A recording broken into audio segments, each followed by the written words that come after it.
US sends 70 B-52 bomber to join dual carrier exercise in the South China Sea.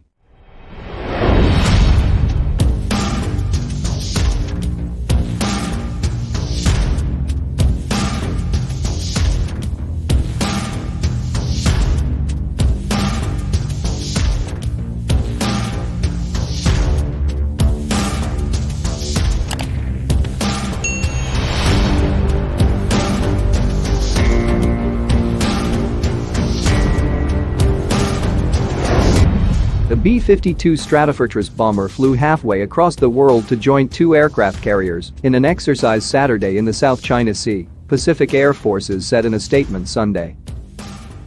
While the B-52 was flying with strike fighters and electronic warfare jets from aircraft carriers USS Nimitz and USS Ronald Reagan over the Pacific, Air Force pilots flew B-1, B-2 and other B-52 bombers above Independence Day celebrations in Boston, New York City, Philadelphia and Baltimore.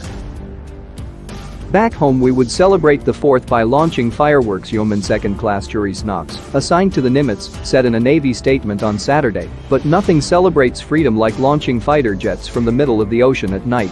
The bomber, from the 96th Bomb Squadron, 2nd Bomb Wing, left Barksdale Air Force Base, La. For the 28-hour mission to demonstrate U.S. capability to rapidly deploy to a forward operating base and execute long-range strike missions, PAC of quoted Squadron Commander Lieutenant Colonel Christopher Duff as saying. This sortie demonstrates our ability to reach out from home station, fly anywhere in the world and execute those missions, rapidly regenerate from a forward operating base, and continue operations, Duff said. Chinese Foreign Ministry spokesperson Zhao Lijian said the exercises were performed totally out of ulterior motives and undermined stability in the area, according to the Associated Press. Against such a backdrop, the U.S. deliberately dispatched massive forces to conduct large-scale military exercises in the relevant waters of the South China Sea to flex its military muscle, Zhao said at a daily briefing, the AP reported Monday. Air Force bombers have appeared over the Western Pacific several times this year. 4 times B-1B Lancers have overflown the South China Sea or teamed with Japanese air self-defense or U.S. fighters for exercises since April.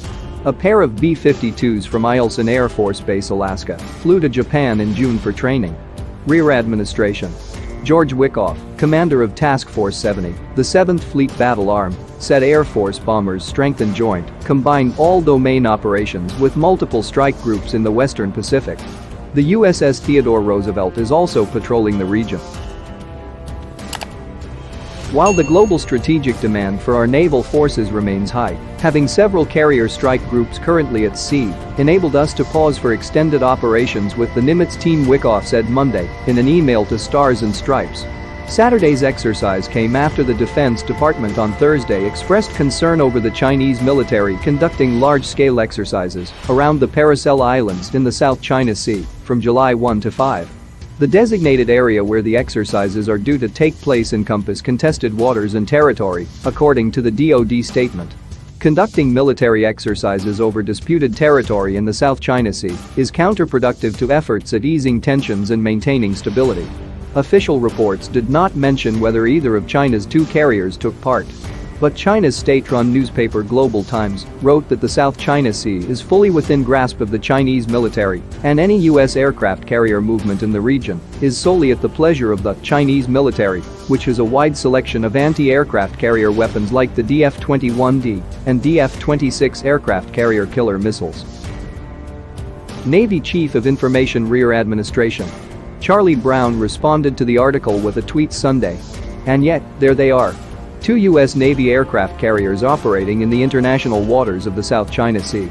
The USS Nimitz and USS Ronald Reagan are not intimidated, he added. China views the South China Sea as its territorial waters and disputes the sovereignty over dozens of islands and reefs in it with several countries. The DoD, in its statement, urged all parties to exercise restraint and not undertake military activities that might aggravate disputes in the South China Sea.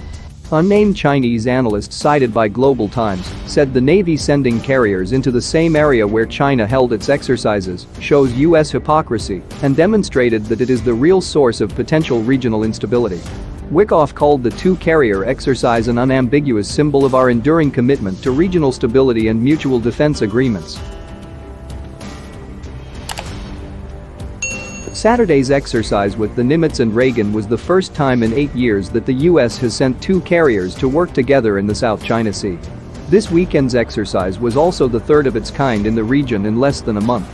The Nimitz and USS Theodore Roosevelt and the Nimitz and Reagan conducted dual carrier operations in late June in the Philippine Sea.